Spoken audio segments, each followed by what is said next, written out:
Hello friends, welcome back. स्वागत है आपका ancient history of India Bharat के प्राचीन इतिहास के लेक्चर नंबर 24 में। दोस्तों, 500 साल का जो ये लंबा पीरियड रहा, 200 BC से लेके 300 CE के बीच का, इस इंटरेक्शंस एंड इनोवेशंस के पीरियड में आज का हमारा जो लेक्चर 24 है, ये तीसरा पार्ट होगा। और दोस्तों, चाहे हमारा आज का लेक्चर नंबर 24 हो या इससे पहले के लेक्चर्स हों या इसके बाद के लेक्चर्स होंगे, सभी के लिए जो हमारा मेन रेफरेंस सोर्स है वो है a history of ancient and early medieval India by Upendra Singh, प्राचीन एवं पूर्व मध्यकालीन भारत का इतिहास बाय उपेंद्र सिंह जी। दोस्तों, इंग्लिश और हिंदी दोनों ही मीडियम में ये बहुत अच्छी रेफरेंस बुक अवेलेबल है, जिससे सभी तरह के ऑडियंस, व्यूअर्स, स्टूडेंट्स पूरा इसका फायदा उठा सकते हैं। लेक्चर नंबर 24 हम वहीं से शुरू करेंगे जहां हमने अपना पिछला लेक्चर नंबर 23 खत्म किया। और दोस्तों, लेक्चर नंबर 23 में, लेक्चर नंबर 23 में दो बहुत इंपॉर्टेंट टॉपिक्स हमने कवर किए, जिसमें सबसे पहले हमने बात की द कुशानास की या कुशान डायनेस्टी की। कैसे कुशान डायनेस्टी फाउंड की गई, कैसे उसकी आधारशिला रखी गई, कौन कौन इंपॉर्टेंट किंग्स थे, क्या इंपॉर्टेंट फीचर्स थे, क्या ट्रेड रहा होगा, कैसे कॉइन्स रहे होंगे और क्या उसका ज्योग्राफिकल एक्सपांस रहा होगा। उसके बाद फिर हमने बात की the Shaka Kshatraps of western India की। दोस्तों, आज के हमारे लेक्चर नंबर 24 में तीन इंपॉर्टेंट एस्पेक्ट्स को हम आगे बढ़ाएंगे। हम बात करेंगे इस 500 साल के लंबे पीरियड में क्या स्ट्रक्चर रहे किंग्स के, उनके चीफ्स के, पर्टिकुलरली सदर्न इंडिया में, फार साउथ में। आज हम बात करेंगे द चेरास की, आज हम बात करेंगे द चोलास की, आज हम बात करेंगे द पांड्या डायनेस्टी की। इसके अलावा जब इन किंगडम्स की, किंग्स की बात हम कर लेंगे, फिर हम एक जनरल कॉन्वर्सेशन करेंगे कि इस 500 साल के पीरियड में किस तरह के हमारे गांव रहे, विलेजेस रहे, कैसे हमारे अर्बन सेंटर्स या सिटी रहे। और आज के हमारे लेक्चर को हम कंक्लूड करेंगे अपने फाइनल सब टॉपिक के साथ। हम लास्ट में डिस्कस करेंगे इस 500 साल के इंटरवेंशंस और इंटरेक्शन के पीरियड में क्या क्राफ्ट्स रहे, ट्रेड रहे और गिल्ड्स रहे, कैसे मर्चेंट्स एक इंपॉर्टेंट रोल प्ले करते हुए देखे गए हैं इस 500 साल के पूरे पीरियड को शेप अप करने में। साउथ इंडिया में वो नॉर्थ इंडिया के मुकाबले थोड़ा सा लेट कहा जा सकता है। और अगर आप डेट्स की बात करें तो साउथ इंडिया में early historical period 3rd century BC के पास स्टार्ट होता हुआ आप कह सकते हैं। और जैसा हमने पहले कहा कि जो रीसेंट आर्कियोलॉजिकल डेटा है, खासतौर से जो साइट है कोडुमनाल की, वो सजेस्ट करती है कि शायद 3rd सेंचुरी BCE से लगभग हो सकता है 100 और साल पहले, मतलब 4th सेंचुरी BCE में early historical period south India में, डेक्कन इंडिया में शायद शुरू हो गया होगा। और जो अर्ली किंगडम्स रहे डेक्कन इंडिया में, साउथ इंडिया में, जिनको कहा जाता है early kingdoms of Tamilakam. Tamilakam मतलब वो लैंड, वो जमीन, वो एरिया जो तिरुपति हिल्स या माउंटेन्स हैं, वेंगाडम उसके, और जो पेनिनसुला सब कॉन्टिनेंट का सदर्न मोस्ट टिप है, सबसे नीचे दक्षिणी शोर है, इसके बीच का जो एरिया है, इस पूरे एरिया को कहा जाता है तमिलकम। और ये पूरा एरिया पहले से लेके आज तक बड़ा ही इंपॉर्टेंट सेंटर रहा है, बात हो जाए तो राइस ग्रो करने को लेकर। इसके अलावा सिर्फ राइस ही नहीं, और भी बहुत सारे जो एग्रीकल्चर प्रोडक्ट्स हैं, पोटेंशियल हैं, वो इस पूरे तमिलकम एरिया में, जो तिरुपति हिल से, वेंगाडम से लेके कहां तक, जो हमारा सदर्न मोस्ट टिप है पेनिनसुला का, वहां तक एक्सटेंड करता है, इसमें पाए जाते हैं। अब सबसे पहली इंपॉर्टेंट डायनेस्टी चोला डायनेस्टी। और अगर आप चोला डायनेस्टी की प्रिंसिपैलिटी देखें तो इसकी शुरुआत होती है लोअर कावेरी वैली से लेके, जो आज की तारीख में मॉडर्न डे तंजौर है या तिरुचिरापल्ली डिस्ट्रिक्ट है तमिलनाडु के, उसको कह सकते हैं। इसकी कैपिटल रही उरियावुर।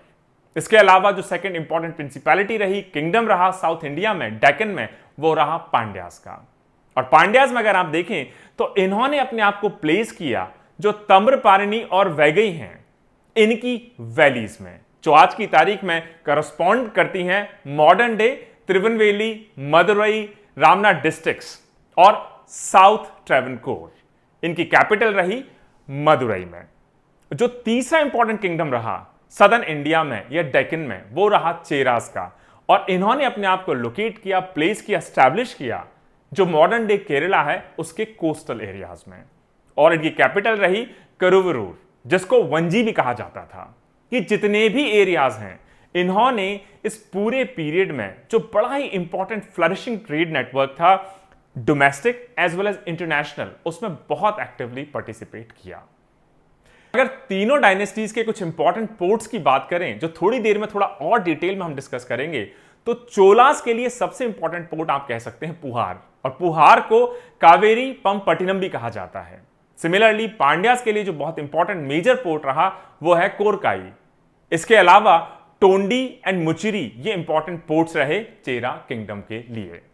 और कहां से हमें इंफॉर्मेशन मिलती है सदर्न इंडिया के बारे में, इस पूरे ट्रांजिशन पीरियड की, चोलास, चेरास, पांड्या किंगडम्स के बारे में? जो मेजर सोर्स है इंफॉर्मेशन का इस पूरे एरिया, इस पूरे पीरियड, इन डायनेस्टीज के बारे में, उनकी पॉलिटिकल हिस्ट्री के बारे में, वो खास तौर से देखने को मिलती है उस वक्त की जो लॉडेटरी पोयम्स हुआ करती, मतलब जो पोयम्स लिखी जाती थी राजाओं के यशगान को दिखाने के लिए या डिस्क्राइब करने के लिए, प्रदर्शित करने के लिए, उनसे हमें बहुत सारी पॉलिटिकल हिस्ट्री एक्सट्रैक्ट करने को मिलती है। लेकिन यह भी सच है कि अगर कोई पोएट किसी राजा के लिए कुछ लिखेगा तो हो सकता है उस राजा ने भी उस पोएट के लिए कुछ किया होगा। तो बहुत बार ऐसा हो सकता है कि राजा के बारे में बहुत सारे एलिमेंट्स शायद थोड़े बढ़ा चढ़ाकर उस वक्त लिखे गए हों, लेकिन उसके बावजूद ये जो लॉडेटरी पोएम्स हैं ये बहुत इंपॉर्टेंट सोर्स ऑफ इंफॉर्मेशन है, particularly south Indian, Deccan Indian history को समझने के लिए। इसके अलावा जो तमिल ब्रह्मी इंस्क्रिप्शंस हैं ये भी हमें कोरैबोरेट करती हैं, सपोर्ट करती हैं हिस्टोरिसिटी को, कि इतिहास में किस किस तरीके से रफ डेट्स के साथ क्रोनोलॉजिकली कौन कौन सी डायनेस्टी आई, कहां कहां उनका प्लेसमेंट था, उसके बाद डिफरेंट डिफरेंट कौन इंपॉर्टेंट रूलर्स थे, कौन से वॉर्स थे, कैसा ट्रेड्स था, एटसेट्रा एटसेट्रा एटसेट्रा। दो चेरास थे, चोलास थे, पांड्या किंग्स थे, इनको कहा जाता था वेंडार। वेंडार का मतलब क्राउंड किंग्स, मतलब ये एक्चुअली किंग्स इनकी ताजपोशी हुआ करती थी।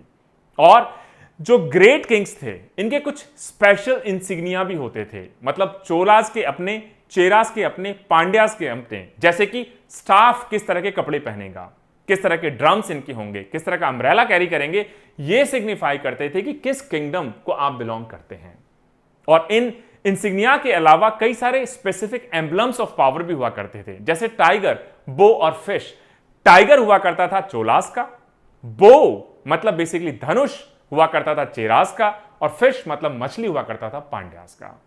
और इन वेंडार क्राउन किंग्स के अलावा बहुत सारे इन नंबर ऑफ चीफ्स भी हुआ करते थे। तो जिस तरीके से क्राउन किंग्स को वेंडार कहा जाता है, इन चीफ्स को, जो किंग्स नहीं थे लेकिन इंपॉर्टेंट रोल प्ले करते थे, इनको कहा जाता है वेलेर। और इनके बीच में लगातार, like any time in history, हमेशा इंटरनिसाइन कॉन्फ्लिक्ट्स, लगातार कॉन्फ्लिक्ट्स चली रहती थी। डिफरेंट डिफरेंट अलायंसेस बनती थी, टूटती थी, नई अलायंस बनती थी, टूटती थी, वॉर्स होते थे, जीतते थे, हारते थे, लगातार चलता ही रहता था। और जो छोटे रूलर्स थे, ऐसा लगता है कि जो बड़े रूलर्स थे उनको कुछ ना कुछ ट्रिब्यूट्स देते होंगे, कुछ ना कुछ टैक्स उनको पे करते होंगे। चलिए शुरू करते हैं इन तीनों किंगडम्स को, चेरा, चोला एंड पांड्या को डिटेल में समझने की। अगर हम चेरा किंगडम की बात करें तो थोड़ी देर पहले हमने क्या डिस्कस किया, चेराज कहां पर लोकेटेड थे? चेराज लोकेटेड थे केरला के कोस्ट पे। इनकी कैपिटल थी करुवरूर, इसके अलावा जिसको वंजी भी कहा जाता है। और अगर चेरा डायनेस्टी में सबसे पुराने किंग की बात करें तो अर्लीस्ट किंग्स में से नाम आता है उदयनजेराल। उसके अलावा उदयनजेराल के जो सन थे नेडुंजेराल अडान, उनको ऐसा भी कहा जाता है कि उन्होंने 7 जो क्राउन किंग्स थे उनको हराया और अपने आप को टाइटल दिया उन्होंने अधिराजा।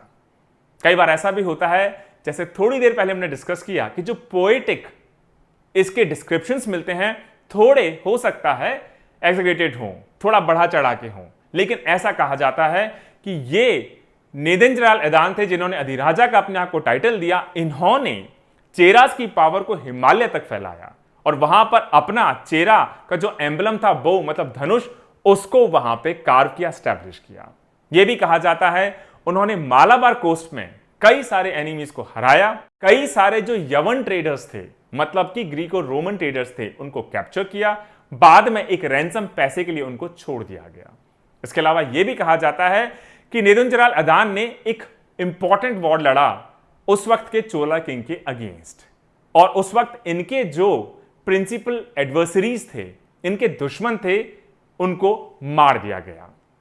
और कुटुवन जो कि नेदुंजराल के यंगर ब्रदर हुआ करते थे, उनके लिए कहा जाता है कि उन्होंने कोंगू जीता और उन्होंने चेरास की पावर को ईस्टर्न और वेस्टर्न दोनों ओशंस तक, कोस्ट तक पहुंचाया। इसी तरीके से इनके एक बेटे थे, उनको भी अधिराजा कहा जाता था। उनको भी कहा जाता था कि उन्होंने भी 7 क्राउन्स का या 7 राजाओं का एक गार्लैंड पहना हुआ है 7 राजाओं को हराने के बाद।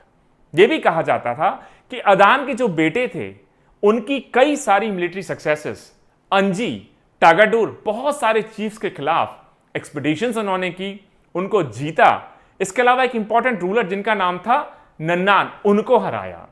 इस वजह से इनके जो बेटे थे, उनको कहा जाता है कि चेरास की जो पावर है उसको मालाबार कोस्ट तक पहुंचाया। और अदान के एक और सन जिनका नाम था सेंगुटुवन, सेंगुटुवन ने एक इंपॉर्टेंट वॉर जीता मोकुर चीफ के खिलाफ।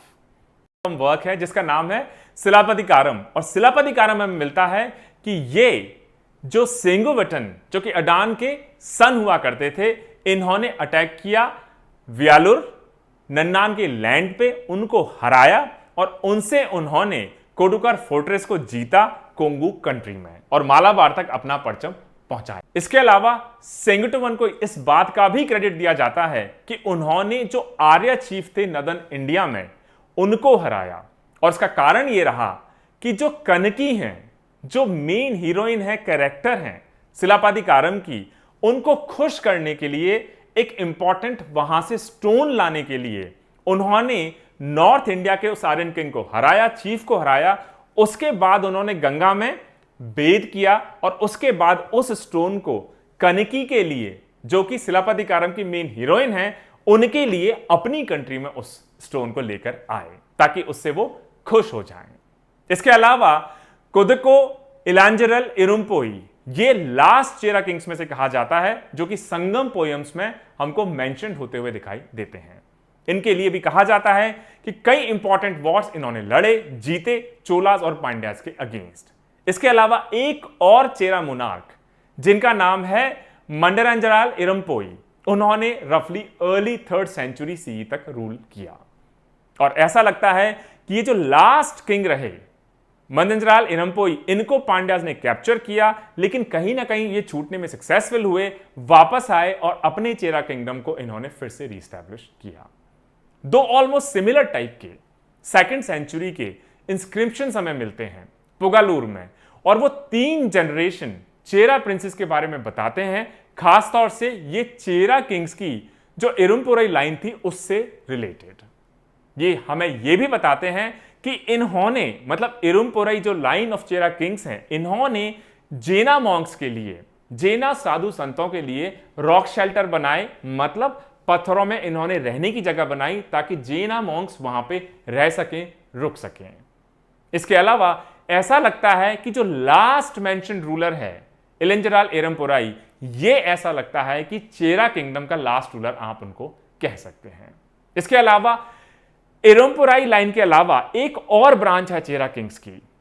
इसको 2 शॉर्ट इंस्क्रिप्शंस जो हमें मिलते हैं केरला में, इडाकल में, उनके थ्रू इंफॉर्मेशन मिलती है, और इसको आप रफली 3rd सेंचुरी सी डेट कर सकते हैं। तो ये रही एक शॉर्ट हिस्ट्री चेरा किंग्स की, उनकी क्या प्रेजेंस थी, कहां प्रेजेंस थी, क्या इंपॉर्टेंट पोर्ट्स थे, क्या इंपॉर्टेंट रूलर्स थे, 3 डिफरेंट उनकी लीनेजेस थी, किसने किस इंपॉर्टेंट बैटल में जीता, कहां चेरा किंगडम की जो पावर थी, अथॉरिटी, एक्सटेंट को कहां कहां तक फैलाया, और कौन इनके लास्ट किंग रहे। अब जो नेक्स्ट इंपॉर्टेंट किंगडम रहा चोला किंगडम। चोला किंगडम के सबसे इंपॉर्टेंट रूलर या किंग अगर आप कहें तो उनको कहा जाता है करिकाला, और करिकाला बहुत सारे हीरोइक एक्सप्लॉइट्स के साथ एसोसिएट किए जाते हैं। एक पोयम है पट्टू पट्टू में, उसमें उनको डिस्क्राइब किया जाता है कि इनको शुरुआती टाइम में इनके जो एनिमी थे उन्होंने बंदी बना लिया, इंप्रिजन कर दिया, जेल में डाल दिया, लेकिन जैसे तैसे वहां से बचने में सक्सेसफुल हुए और फिर इन्होंने वापस आके अपने आप को किंग की तरह फिर से रीस्टैब्लिश किया। करिकाला को इस बात का भी क्रेडिट दिया जाता है कि इन्होंने पांड्यास, चेरास और उनके जो अलायंसेस थे चीफ्स के साथ मिलकर उनको भी हराया बैटल ऑफ वेनी में। यह भी कहा जाता है कि जो 11 रूलर्स थे इस बैटल ऑफ वेनी में जो हारे, उनके जो रॉयल ड्रम्स थे, और उस वक्त रॉयल ड्रम्स रॉयल पावर का इंपॉर्टेंट सिंबल माना जाता था, उनको कन्फिस्केट कर लिया गया, उनको जब्त कर लिया गया।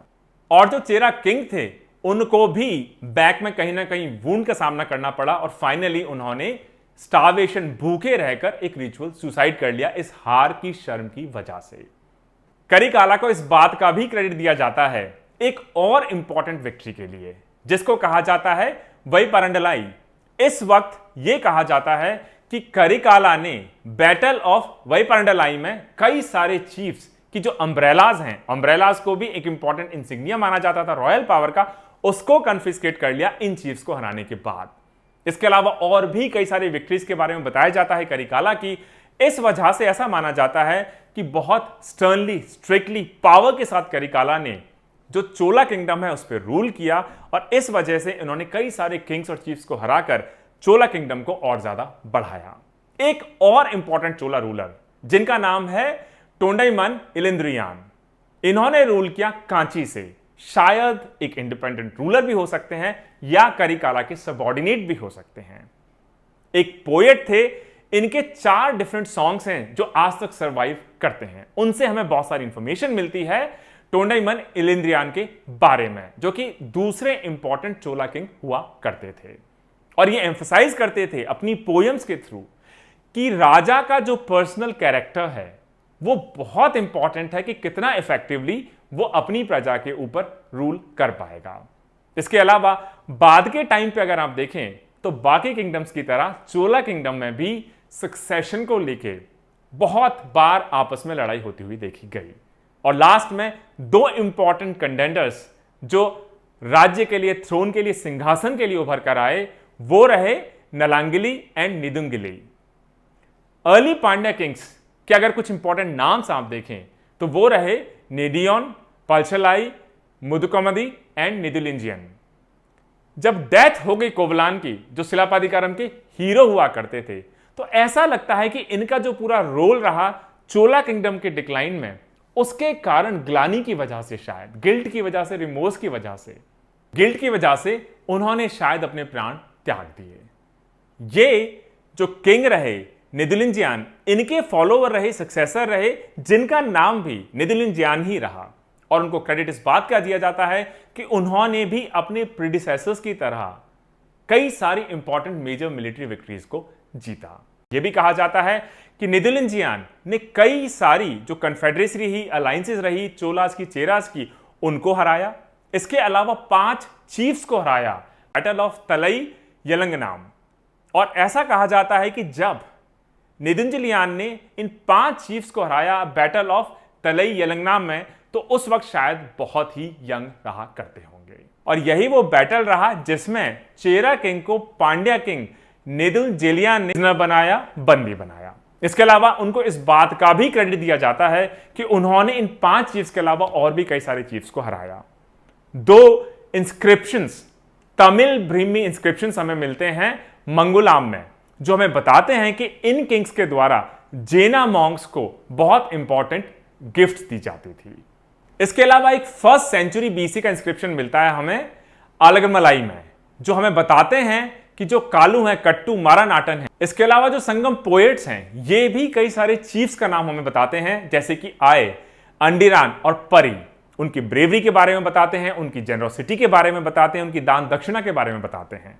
और ये जो चीफ रहे परी, ऐसा लगता है कि पांड्या कंट्री में बहुत इंफ्लुएंशियल उस वक्त रहा करते होंगे और ये रहा करते थे कोडुनगुन्नाम या फिर पीरन मलाई हिल्स के पास में।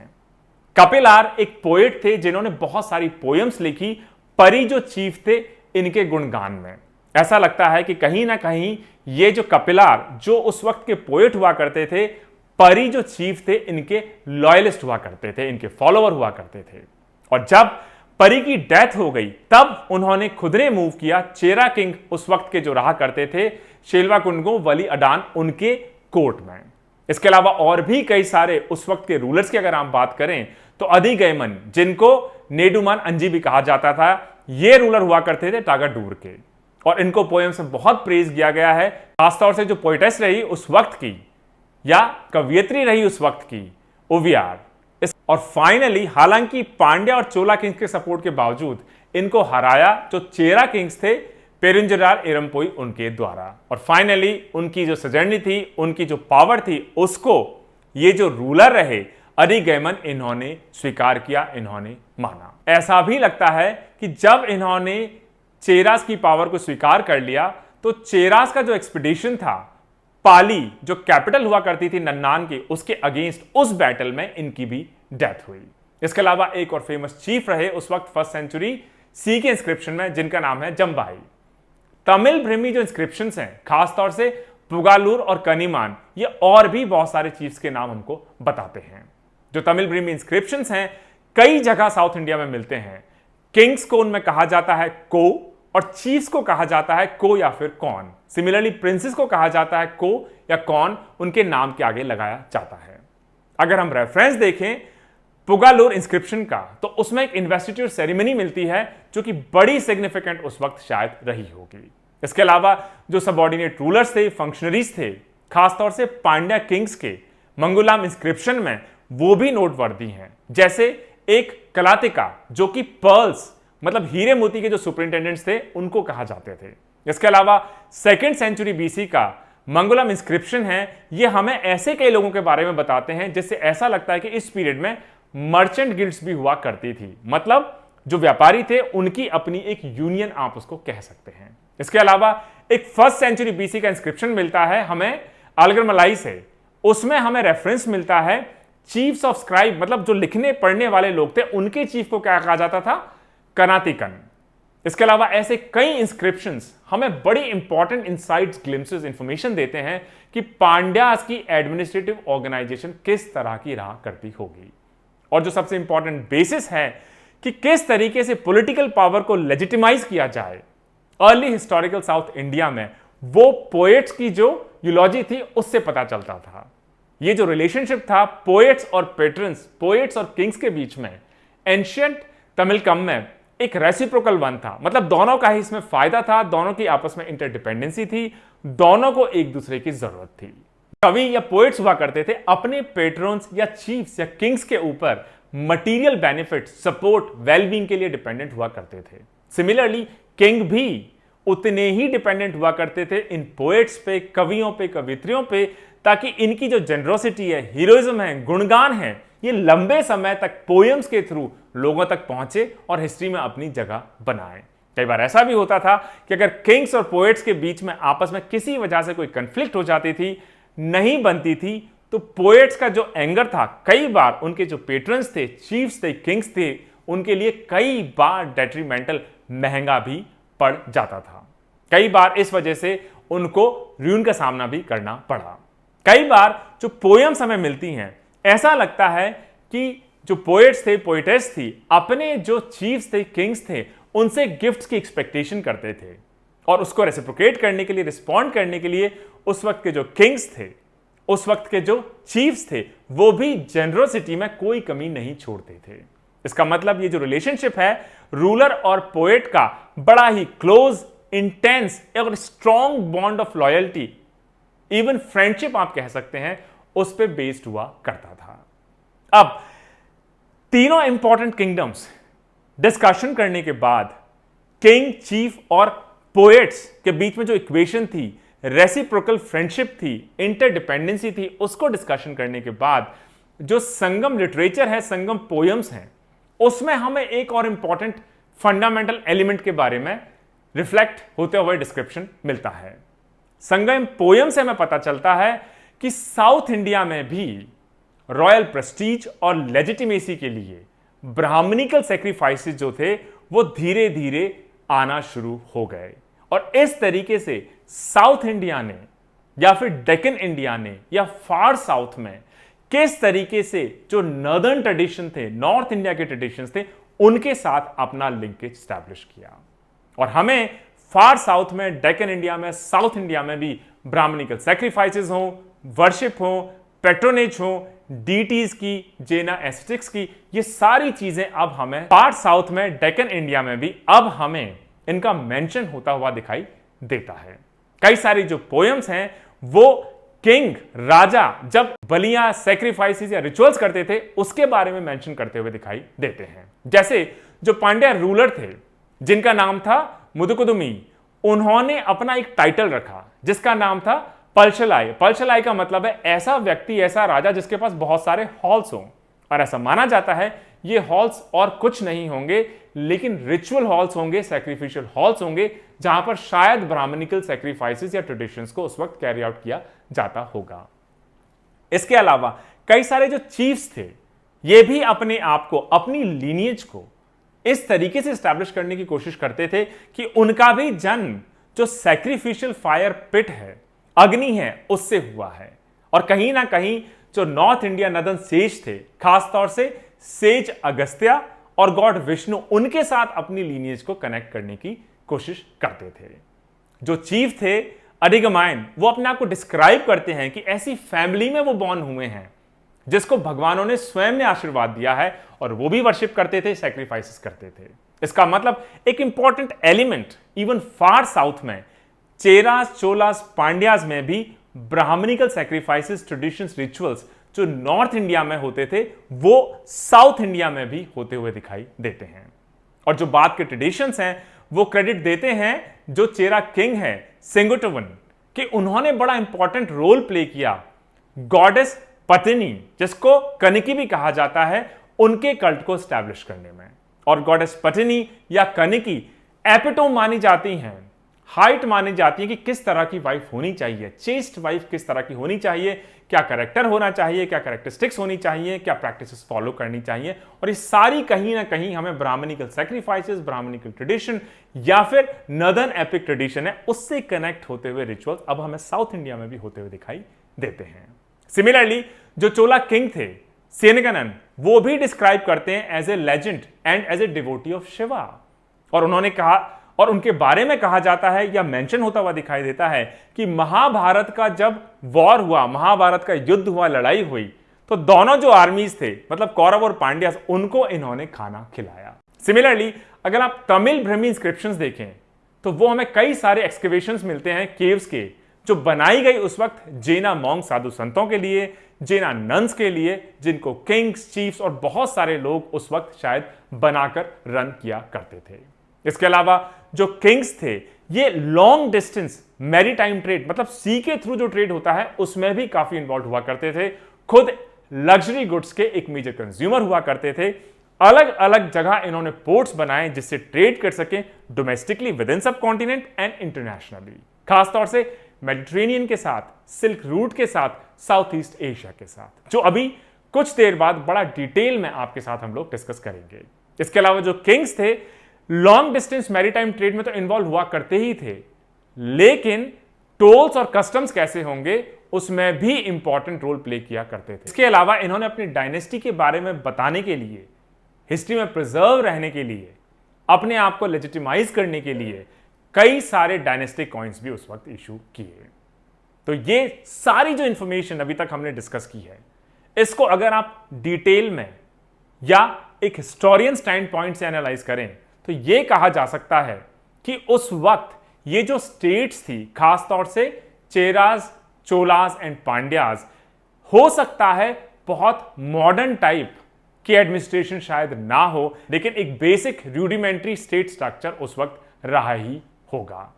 यह भी कहा जा सकता है कि जो किंग्स रहे चोलास, चेराज एंड पांड्या मोनार्कीज के, हो सकता है इनका 100% पूरा कंट्रोल ना हो, खासतौर से वास्ट एम्पायर एरियाज पे, एग्रीरियन प्लेन्स पे एक रेगुलर या एक्सटेंसिव सिस्टम ऑफ टैक्सेशन ना हो, एक सेंट्रलाइज्ड कोर्सिव मशीनरी ना हो, लेकिन कहीं ना कहीं उनके जो बेसिक फॉर्मेट्स हैं वो किसी ना किसी शेप या फॉर्म में हमको देखने को मिलते हैं।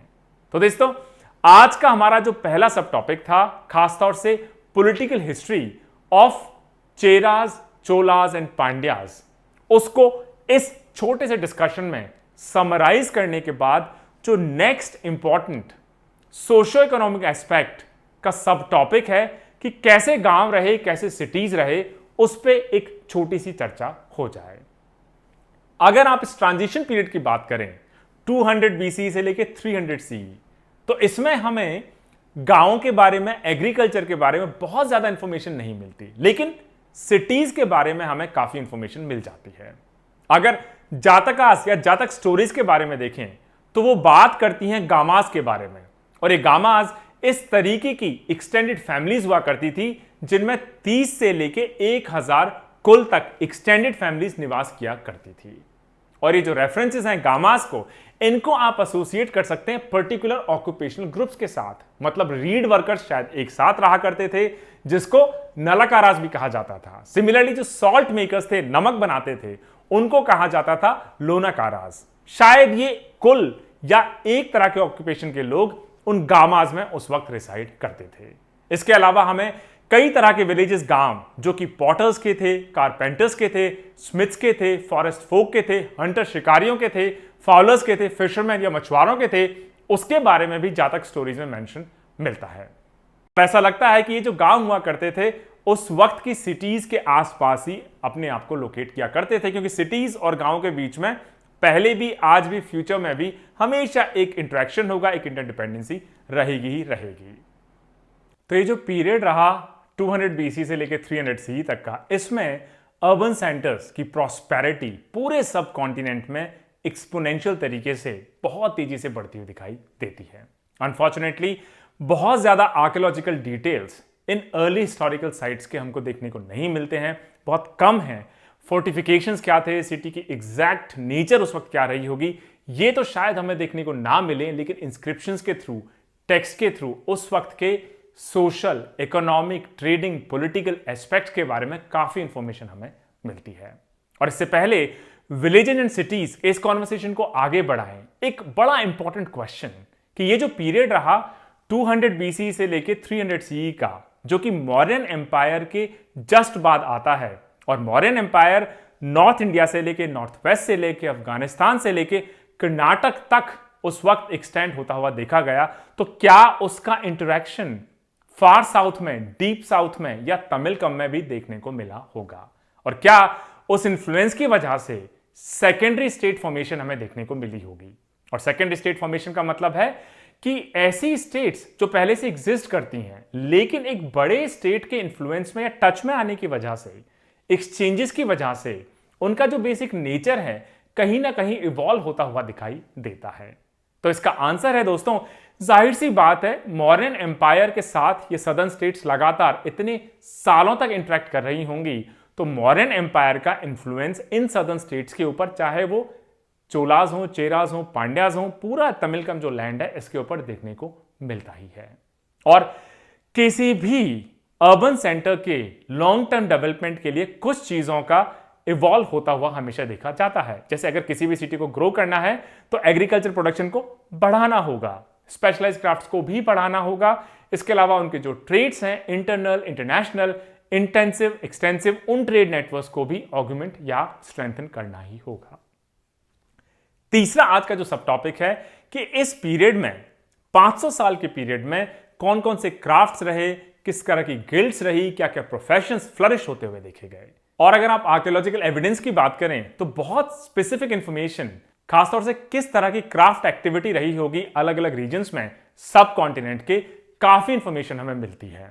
और ज्यादातर इंफॉर्मेशन हमें मिलती है जो लिटरेरी सोर्सेस हैं, जैसे कि बुद्धिस्ट टेक्स्ट हैं जिनको अंगविजा कहा जाता है, ललित विस्तारा, मिलिंद पाना एंड महावस्तु। ये कई सारे प्रोफेशंस के बारे में, क्राफ्ट्स के बारे में, गिल्ड्स के बारे में, क्राफ्ट पर्सन्स के बारे में, ट्रेडर्स के बारे में बड़ी वाइटल इंफॉर्मेशन हमें देते हैं। जो मिलिंद पना है वो बताती हैं कि इस पीरियड में 60 से भी ज्यादा क्राफ्ट्स उस वक्त हुआ करते थे। इसके अलावा जो जातक स्टोरीज हैं वो ये बताती हैं कि जो क्राफ्ट्स थे, ऑक्यूपेशंस थे, उनका लोकलाइजेशन होते हुए देखा गया। और कई बार जो गांव के नाम थे, विलेजेस थे, किस तरह के प्रोफेशनल्स उसमें रहा करते थे, कैसे इनहेबिटेंट्स थे, उनके नाम पे भी रखे जाते थे। जैसे पॉटर्स के गांव का कुछ और नाम हो सकता है, कारपेंटर्स के गांव का कुछ और नाम हो सकता है, मेटल स्मिथ्स के गांव का कुछ और नाम हो सकता है, फॉरेस्टर्स का, हंटर्स का, फाउलर्स का, फिशरमैन का, सॉल्ट मेकर्स के गांव का कुछ और नाम हो सकता है। और इन टाउन्स में भी हो सकता है कि जो हाउसेस हैं, अलग अलग स्ट्रीट्स हैं, लोकेलिटीज हैं, वो अलग अलग प्रोफेशन के हिसाब से बटी हुई हो सकता है कुछ क्वार्टर्स, कुछ स्ट्रीट एक पर्टिकुलर प्रोफेशनल्स के लिए हो, दूसरी स्ट्रीट्स, हाउसेस, क्वार्टर्स किसी और प्रोफेशन के लिए हो। और साउथ इंडिया के कॉन्टेक्स्ट में संगम लिटरेचर हमें बताते हैं कि कई तरह के स्पेशलाइज्ड क्राफ्ट्स जैसे कि वीविंग है, जैम वर्किंग है, शेल वर्किंग है, मेटल वर्किंग है, देखने को मिलते हैं। और जातक स्टोरीज कई बार बताते हैं कि एक चीज को एम्फसाइज करने के लिए कि आप किस प्रोफेशन से आते हैं उसके लिए कुला सफिक्स किया जाता था। इसके अलावा आप किसके बेटे हैं उसके लिए पुता को भी सफिक्स किया जाता था। मतलब कुला और पुत्ता मतलब किस प्रोफेशनल फैमिली से किसके यहां बेटे हैं, ये दो चीजें इंडिकेट करती हैं कि जो प्रोफेशंस थे एक जनरेशन से दूसरे जनरेशन को, खासतौर से फादर से सन को उस वक्त शायद ट्रांसफर किए जाते रहे होंगे। जैसे कुछ एग्जांपल्स देखिए कि ऐसी जो फैमिली जो कारवां ट्रेडर्स या कारवां के ट्रेड में इन्वॉल्व होती थी उनको कहा जाता था सतवाह कुला। सिमिलरली पॉटर्स की फैमिली को कहा जाता था कुंभकारा कुला। सिमिलरली ऐसी फैमिलीज जो मर्चेंट या बैंकर्स की ट्रेड में इन्वॉल्व थी उनको कहा जाता था सेठी कुला। सिमिलरली जो मेटल स्मिथ फैमिलीज हैं उनको कहा जाता था कमार कुला।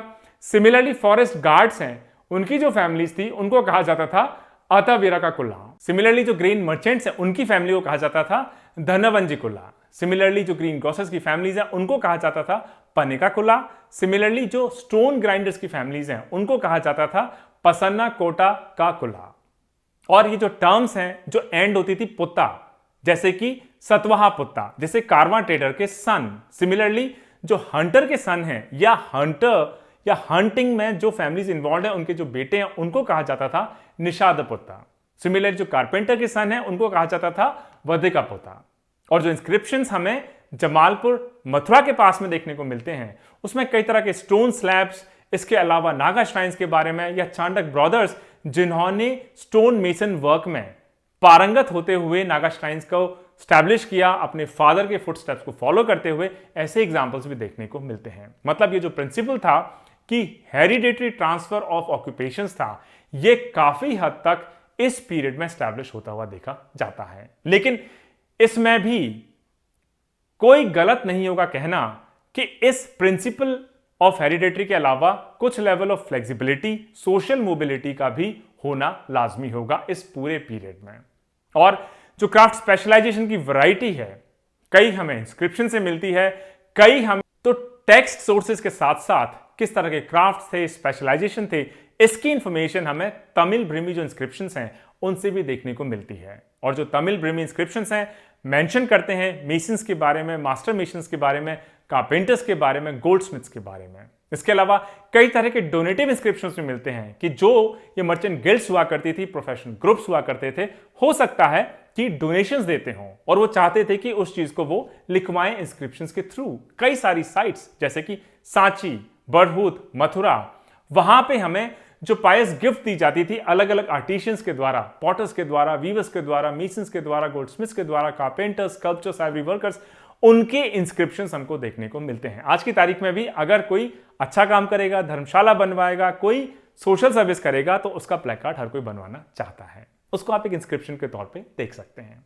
सिमिलरली जो वेस्टर्न डेक्कन है उसमें कई तरह के ऑक्यूपेशनल ग्रुप्स जैसे कि ज्वेलर्स जिनको कहा जाता था मणिकारा, गोल्डस्मिथ्स स्वर्णकारा, ब्लैक स्मिथ्स कमारा, आयरन मॉन्गर्स लोहा वनिज, परफ्यूमर्स को गंधिका और स्टोन मेसन्स को सेलावादिकी।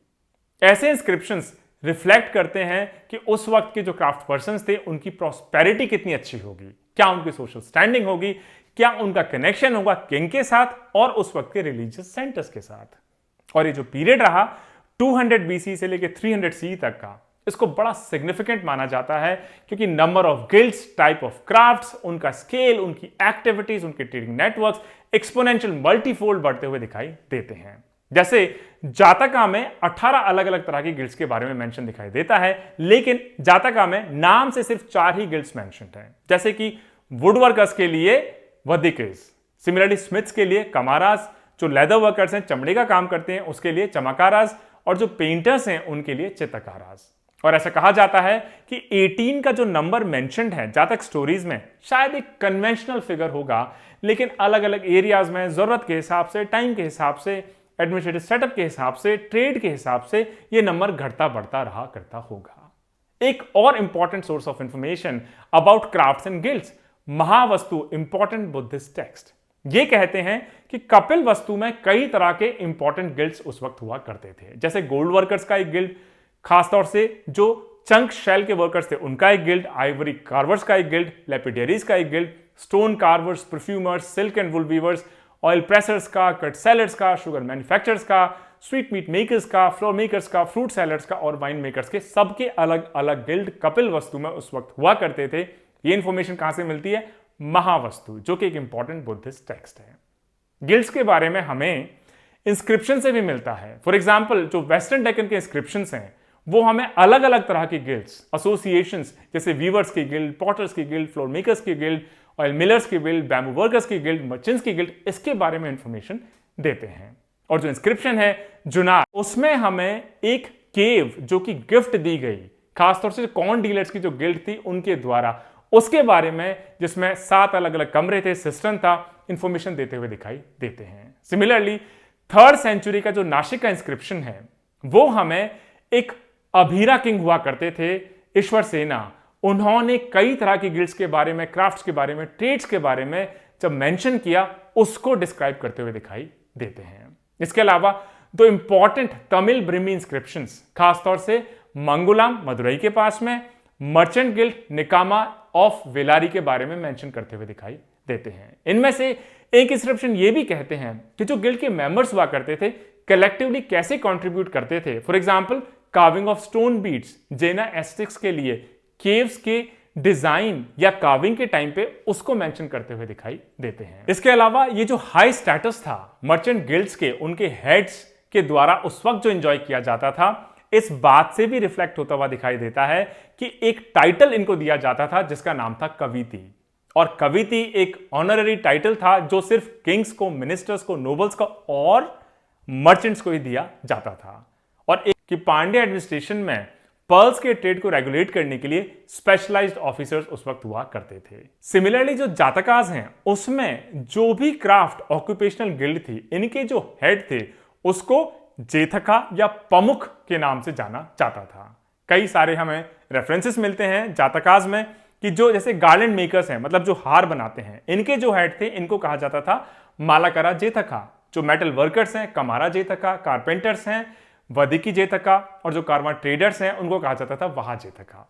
इसके अलावा कई सारे रेफरेंसेस हमें देखने को मिलते हैं। कार्वन मर्चेंट्स के जो हेड थे उनको कहा जाता था सरतवाहस जेथका, और जो मर्चेंट गिल्ड के हेड हैं इनको एक और नाम से जाना जाता था, जो नाम सरनेम आज भी साउथ इंडिया में बड़ा कॉमन है, सेठी। मनु और यज्ञवल्क्य स्मृति हमें और ज्यादा डिटेल अरेंजमेंट बताती हैं कि किस तरीके से गिल्ड्स की जो कॉम्प्लेक्स ऑर्गेनाइजेशन है इसको एडमिनिस्टर करना चाहिए। जैसे यज्ञवल्क्य स्मृति बताती हैं कि क्या क्वालिफिकेशंस होनी चाहिए, क्या पावर्स होनी चाहिए गिल्ड ऑफिसर्स की, इसके अलावा क्या रूल्स होने चाहिए अप्रेंटिसशिप को लेकर, इसके अलावा गिल्ड्स का क्या जुडिशियल रोल होगा। इसके अलावा इंस्क्रिप्शन से हमें यह भी देखने को मिलता है कि गिल्ड्स ट्रेडिंग के साथ साथ, जुडिशियल फंक्शंस के साथ साथ बैंकर्स के तौर पे भी शायद वो काम करती होंगी। और ऐसा लगता है कि गिल्ड्स का ट्रेड लोगों के अलावा किंग्स के साथ बहुत इंपॉर्टेंट रिलेशनशिप रहा करता होगा। जैसे जातका, जिसका नाम है मुगापका जातका, रेफर करते हैं कि जो 18 गिल्ड हुआ करती थी, इनके जो हेड्स थे किंग के ऑफिशियल एंट्रांस के साथ हमेशा चलते थे। सिमिलरली अगर आप सूची जातका की बात करें तो उसमें जो ब्लैक स्मिथ्स या लोहारों के जो विलेज थे उनके जो हेड थे किंग के बड़े नजदीक हुआ करते थे, उनके फेवरेट हुआ करते थे, राजा वल्लभा उनको कहा जाता था। सिमिलरली जो निगरोधा जातका है वो सजेस्ट करती हैं कि जो रॉयल ऑफिसर्स हैं जिनका नाम था बंडागरिका, उनके पास क्या पावर्स हुआ करती थी गिल्ड्स को लेकर, उनके एडमिनिस्ट्रेशन को लेकर। सिमिलरली जो उरगा जातका है उसमें कहा जाता है कि जो गिल्ड के हेड थे उसको क्या कहा जाता था, महामात्रा। इसके अलावा जो अर्थशास्त्रा, द वर्ल्ड फेमस अर्थशास्त्रा, कौटिल्य की अर्थशास्त्रा, वो रेकमेंड करती हैं कि जो भी ट्रांजैक्शंस हैं, कन्वेंशंस हैं गिल्ड्स के, उनको आप रिकॉर्ड करिए, उनका आप रिकॉर्ड रखिए। इसके अलावा वो ये भी कहते थे कि आप इन गिल्ड्स के अच्छे काम के लिए शांति से अपना ट्रेड कर सकें, बिजनेस को डिस्चार्ज कर सकें, उसको इंश्योर करने के लिए इनके लिए स्पेशली डेजिग्नेटेड एरियाज आप आइडेंटिफाई करें। इसके अलावा धर्मशास्त्र जो टैक्स हैं वो किंग के पास क्या क्या राइट्स हैं, अगर जरूरत पड़े तो गिल्ड्स के मामले में इंटरफेयर कर सकें, उसके बारे में कई सिचुएशंस को डिस्क्राइब करती हुई दिखाई देती हैं। जैसे मनुस्मृति कहती हैं कि अगर गिल्ड मेंबर ने अपने एग्रीमेंट को ब्रेक किया, वॉयलेट किया, तोड़ा, ऑनर नहीं किया ग्रीड की वजह से, तो किंग उनको निकाल सकते हैं, पनिश कर सकते हैं। सिमिलरली यज्ञवल्क्य स्मृति कहती हैं कि अगर गिल्ड्स के मेंबर में क्वारल हो जाए, लड़ाई हो जाए, कंफ्लिक्ट हो जाए, किंग कैन इंटरफेयर और उनको वो रूल्स फॉलो करने के लिए बाध्य कर सकते हैं। और अगर गिल्ड ने चीट किया, किंग को उसके हिस्से का प्रॉफिट नहीं दिया, तो पेनल्टी के तौर पे किंग उनसे 8 गुना तक अमाउंट वसूल सकते हैं। इसके अलावा अगर गिल्ड एक किंगडम से दूसरी जगह मूव होने की कोशिश करती है तो किंग चाहे तो उसके लिए भी उनको पनिश कर सकते हैं।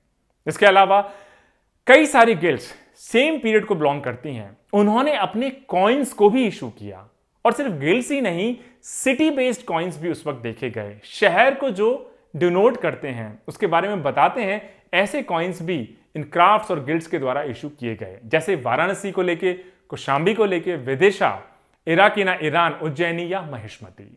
इसके अलावा कई सारे जो लोकलाइज कॉइन हैं इनको सिटी एडमिनिस्ट्रेशन या गिल्ड्स ने ही इशू किया, तो ये भी बताते हैं कि कितने इन्फ्लुएंशियल रहे होंगे सिटी एडमिनिस्ट्रेशन के साथ साथ ये मर्चेंट गिल्ड्स। इसके अलावा इन्होंने सील्स इशू की, सीलिंग्स इशू की, जिनको आइडेंटिफाई किया जाता है 2 टर्म्स, निगमा या निगमाशा, या इनके थोड़े बहुत वेरिएंट्स के थ्रू। और हमें मिलती हैं राजघाट, भीटा, हरगांव, जूसी एंड रचिचत्रा। जो स्क्रिप्ट है इन सील्स और सीलिंग्स में मिलती हैं, ये रफली 3rd सेंचुरी बीसी से लेके अर्ली सेंचुरी सी को डिनोट करती हुई दिखाई देती हैं। कई सारे कॉइन्स जो गिल्ड्स ने इशू किए, जो सिटीज ने इशू किए, उसमें हमें सिंबल्स मिलते हैं जो ऐसा लगता है कि पर्सनल नेम भी कैरी करते होंगे। जैसे एक जो सील मिली हमें राजघाट में, उसमें स्वस्तिक का एक सिंबल है और एक लेजेंड है गव्या का, मतलब कि जो मिल्कमैन, मतलब जो मिल्क सप्लाई करते होंगे, उनकी गिल्ड को डिनोट करता हुआ 1st सेंचुरी बीसी। इसी तरीके से भीटा में जो सीलिंग मिली है उसमें एक लेजेंड मिलते हैं शुलाफल्लिकनम, 2nd सेंचुरी बीसी। सिमिलरली जो गिल्ड मेकर्स हैं, जो एरोहेड्स या स्पीयरहेड्स बनाते होंगे, उसी को डिनोट करते हुए भीटा की ये सीलिंग दिखाई देती है। इसके अलावा अचिछत्रा की जो सीलिंग है वो एक लेजेंड जिसका नाम है कुमकारा सेनिया या गिल्ड ऑफ पॉटर्स, उसको डिनोट करते हुए 1st सेंचुरी को बिलोंग करती हुई दिखाई देती हैं। तो दोस्तों ये एक शॉर्ट डिस्कशन रहा कि किस तरह के क्राफ्ट्स उस वक्त रहा करते होंगे, किस तरह की गिल्ड्स रहा करती होंगी, district administration, state administration, local administration, king की एडमिनिस्ट्रेशन कैसे वर्क करती होंगी, किस तरीके के सिटीज और विलेजेस ऑर्गेनाइज होंगे इन गिल्ड्स की प्रेफरेंस को कंसीडर करते हुए। इसके अलावा कैसे जो प्रोफेशन थे हेरिडेटरी थे, मतलब फादर से सन को ट्रांसफर होते थे, हेड्स को क्या कहा जाता था, अलग अलग सोर्सेज ऑफ इंफॉर्मेशन क्या है डिफरेंट क्राफ्ट्स के बारे में, गिल्ड्स के बारे में, किंग्स के साथ क्या रिलेशन रहे, एटसेट्रा एटसेट्रा एटसेट्रा। तो मुझे उम्मीद है दोस्तों आपको हमारा आज का लेक्चर नंबर 24 पसंद आया होगा। इसी के साथ आज के हमारे लेक्चर को हम यहीं कंक्लूड करेंगे। Stay tuned for lecture number 25। जय हिंद, जय भारत।